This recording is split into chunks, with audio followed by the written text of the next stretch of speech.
Allez, salut à tous. Aujourd'hui, on s'attaque à un sujet clé pour quiconque se touche à la conception 3D, la fameuse certification SolidWorks Associate, la CSWA.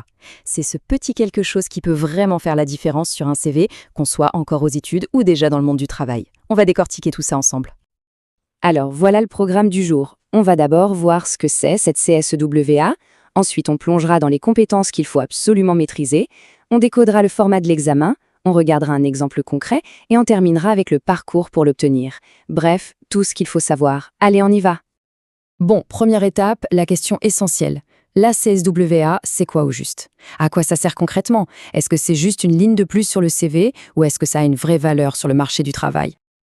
Eh bien, cette question, prête à prouver ses compétences, c'est tout l'intérêt de la CSWA. C'est une façon standardisée et surtout reconnue par les entreprises de dire oui, je maîtrise les fondamentaux de SolidWorks. Et attention, pas juste en théorie, dans la pratique. Donc pour le dire simplement, la CSWA, ce n'est pas juste un diplôme qu'on accroche au mur. Non, non, c'est une véritable certification professionnelle. C'est un gage de qualité pour les recruteurs, une preuve qu'on a une expertise fondamentale en modélisation 3D, en conception, et qu'on sait utiliser SolidWorks comme un pro. Alors, concrètement, qu'est-ce qu'elle valide cette certification? Eh bien, les compétences de tous les jours d'un concepteur. Modéliser des pièces 3D, bien sûr. Créer des assemblages qui tiennent la route. Savoir appliquer les bons matériaux pour calculer les propriétés de masse, c'est super important. Mais aussi modifier des pièces qui existent déjà, lire et créer des mises en plan, et bien sûr maîtriser les contraintes pour que tout s'emboîte parfaitement. C'est vraiment le b.a.-ba du métier. Ok, maintenant qu'on a vu la vue d'ensemble, on va zoomer un peu. Plongeons dans le détail des compétences qu'il va falloir maîtriser sur le bout des doigts. Et tout commence par là. L'esquisse, c'est la fondation de n'importe quelle pièce dans SolidWorks. Si l'esquisse n'est pas bonne, rien ne le sera. L'examen va donc vraiment vérifier la maîtrise des entités de base comme les lignes, les arcs, les outils comme décaler, convertir, ajuster et surtout les relations et les cotes. C'est non négociable, c'est la base de tout. Une fois que les fondations sont solides, on passe à la construction.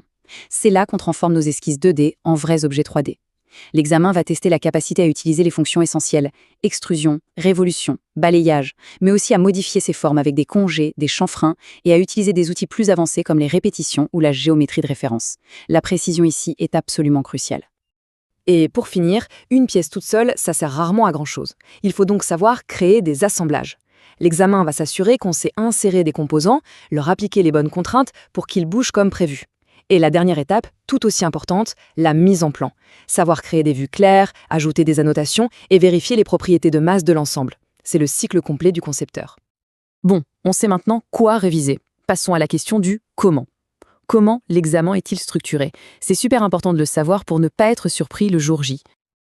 Alors voilà à quoi ça ressemble. 14 questions réparties en 4 parties pour un total de 240 points. Mais regardez bien. La partie C, la modélisation de pièces, pèse à elle seule 120 points. C'est la moitié du total. C'est clairement le cœur de l'examen. Si on veut réussir, c'est sur cette partie-là qu'il faut être incollable.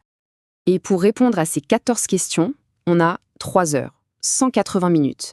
Ça peut sembler beaucoup, mais croyez-moi, le temps file très très vite. La gestion du chrono, c'est un des grands défis de l'épreuve.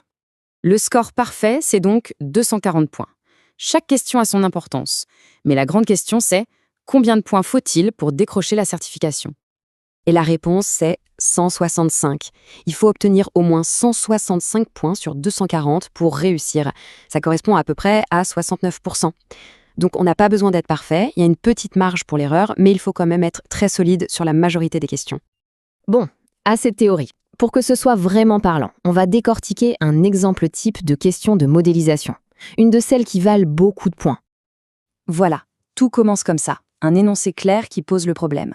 Il faut faire très attention à tout lire, les unités, le matériau spécifié et surtout les fameuses variables, des cotes qui pourront changer plus tard.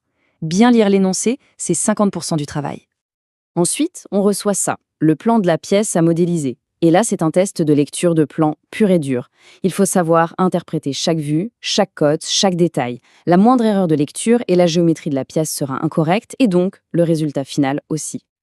Et une fois la pièce modélisée et le bon matériau appliqué, il ne reste plus qu'à trouver la réponse. En général, on demande la masse de la pièce. On la calcule avec l'outil de SolidWorks et on choisit la bonne valeur parmi une liste. C'est un QCM. L'avantage, c'est que si on trouve l'une des réponses, on est quasiment sûr d'avoir bon. L'inconvénient, c'est qu'il n'y a pas de point pour « presque ». C'est tout ou rien. Ok, on a vu le pourquoi, le quoi, le comment, on a même vu un exemple concret. Maintenant, mettons tout ça bout à bout. Comment on fait pour se préparer et réussir? En fait, c'est assez simple, ça se résume en 3 grandes étapes. 1. Maîtriser les compétences de base qu'on a vues, c'est le socle. 2. Bien comprendre le format de l'examen, la gestion du temps, le type de questions. Et 3, la plus importante peut-être, s'entraîner. Faire et refaire des exercices, des examens blancs, jusqu'à ce que ça devienne une seconde nature. Voilà, le chemin est balisé. La question finale, c'est celle-ci. Est-on prêt à devenir un Certified SolidWorks Associate? C'est un défi, c'est sûr, mais il ne faut pas voir ça comme une simple épreuve. C'est une porte d'entrée, une reconnaissance qui peut vraiment donner un coup de pouce à une carrière. Alors pourquoi ne pas se lancer?